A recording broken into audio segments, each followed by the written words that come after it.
Today, I want to talk about something that we do every single day and that I get a lot of questions around, and that is what I eat in a day to maintain my weight loss from gastric sleeve, to lower inflammation, all the things, right? And it is always helpful. I know I've watched plenty of these videos to see what other people are eating to give you ideas of perhaps what you could be doing differently or more simply or whatever the case may be.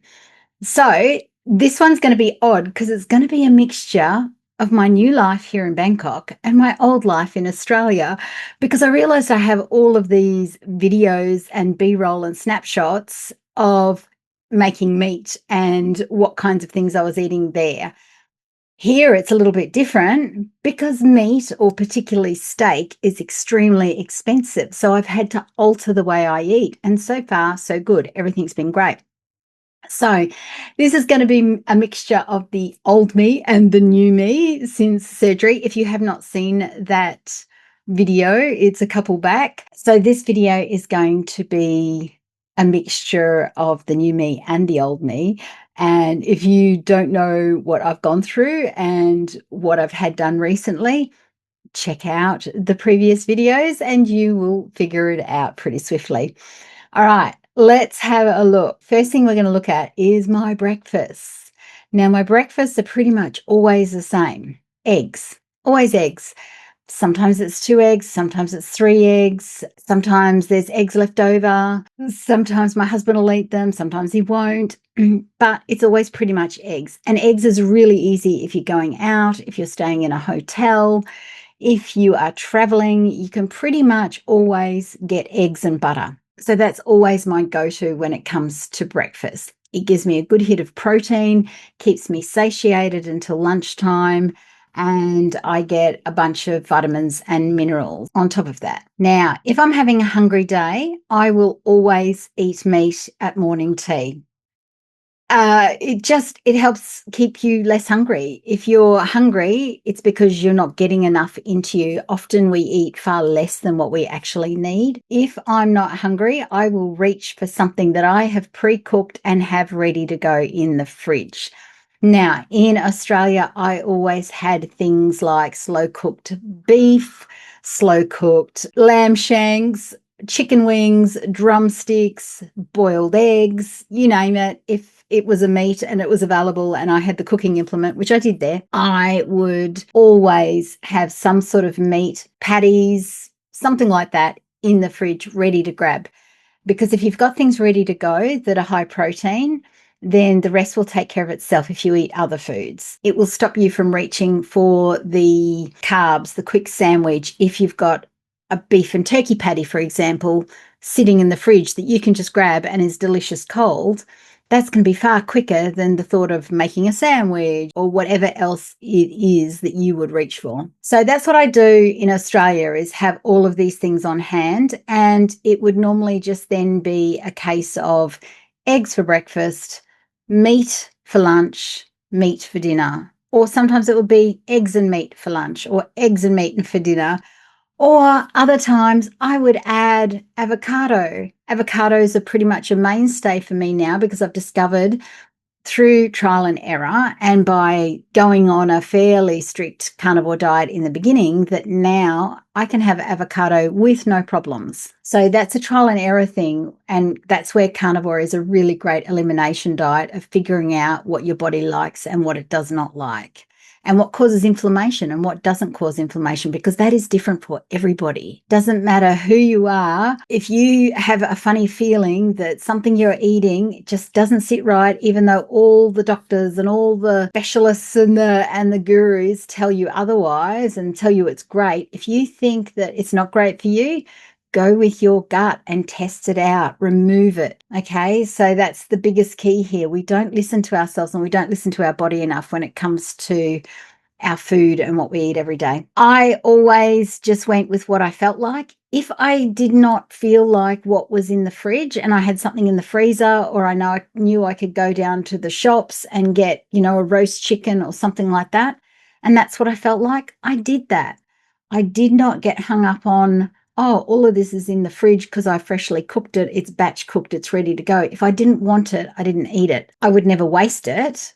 If after a day or two my husband and I weren't eating it, then it would get packed up and put into the freezer and pulled out at a later date. So the key here for a low carb diet and for feeling satiated and nourished, then is just to keep lots of options in the fridge. That's the first step. Now over here, I have a much smaller fridge. I have a kitchen smaller than the caravan we lived in 25 years ago, which is really interesting. And we eat a lot of street food as well. So here's what I do here. I still have my eggs for breakfast. I generally have half an avocado with it. I will have some left over sometimes. Again, I keep it separate in a separate bowl because my husband does not like avocado and coriander and those sorts of things. So I keep it separate so that if I don't eat it all, he will finish it off, which is awesome. Waste not, what not, right? So then I will, at lunchtime, I might add a couple more veg because over here I've discovered I'm eating more veg, and probably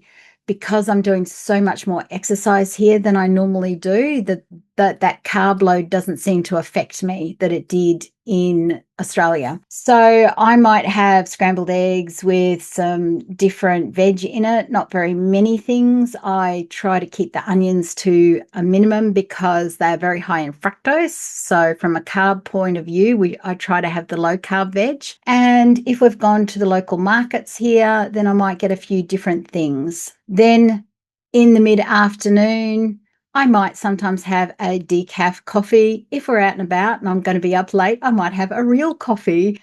It depends on how much caffeine I'm willing to ingest for the day. The coffee doesn't seem to affect me, my inflammation, and that's what this is about. The way you eat every day, it's how are those things affecting you on a day-to-day basis? How much can you get away with on each thing? So I'm fine with a decaf coffee. I can't have a normal coffee in the afternoon unless I want to stay awake because it will keep me awake. Dinner time, it's a mixture of things. Since my surgery, I've been having a lot of soup. That's still keeping me going. I will have chicken now cut up fairly small, and patties. Patties have been a lifesaver. Beef mince here is extremely expensive, just like steak and any other beef is. So I swapped my beef and turkey patties to pork and beef patties. And I buy the smallest little 250 grams of beef to mix with the pork, which is super cheap. Pork is super cheap here. And so I mix it together, and that makes me about 10 patties. So that is something I've been having a lot of lately. And also, I love moo ping. If you've ever been to Thailand, moo ping is a standard street food, which is pork on a stick, and it's flattened mince.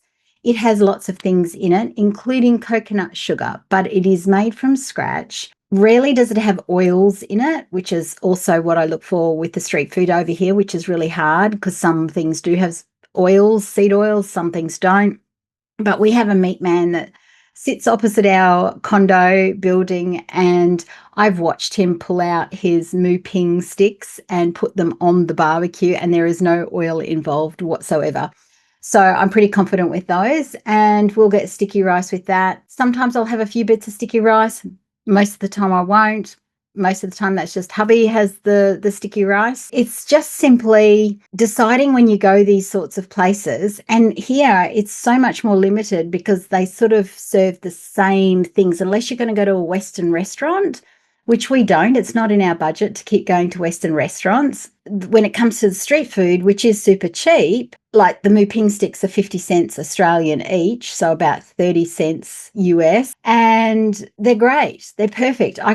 The beef and pork patties that I make cost more than that. So it's actually cheaper to buy the street food version. So I just look out for things, and anywhere we go to food courts and that sort of thing, there's a food court up the road. I will get just a piece of chicken, which is the thigh and the leg, sort of like a Maryland thing that's been roasted. I don't need to have the chicken and rice. I'll just have the chicken. Sometimes I'll have dumplings, which is mostly just pork made fresh.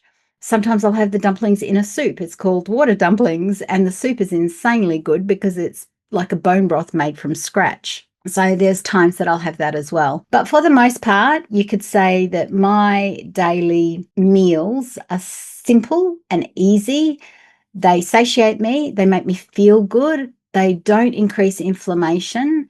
And once you get the hang of what you can keep in the fridge at all times and in the freezer, before I went into hospital, I cooked up a bunch of chicken breast, cut it into tiny pieces and threw them in the freezer, which I'm still dragging out now and using, which is amazing. It's about being organized and getting used to eating the same foods, even though you already eat the same foods, even though we all are creatures of habit and have those same, habits of Sunday roasts and Friday night fish and chips and that kind of thing. It's coming up with your new routine that you follow most of the time. It does not have to be a case of New Year's Eve. I had fish and chips at a Western restaurant. The first time we've been to a really fancy Sky Bar here in the 3 months since we've moved here. And I had fish and chips. Absolutely amazing. What did I have for breakfast the next day? Eggs. And what did I have for lunch? Soup and chicken. I just go straight back to what I normally eat.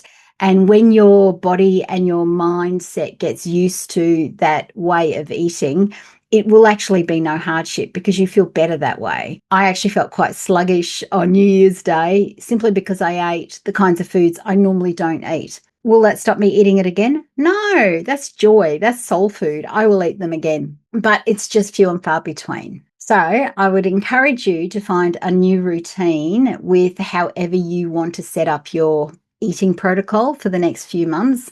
Whenever you try something new, you need to stick to it for a few months till your body readjusts. You will have withdrawals. You will feel crappy.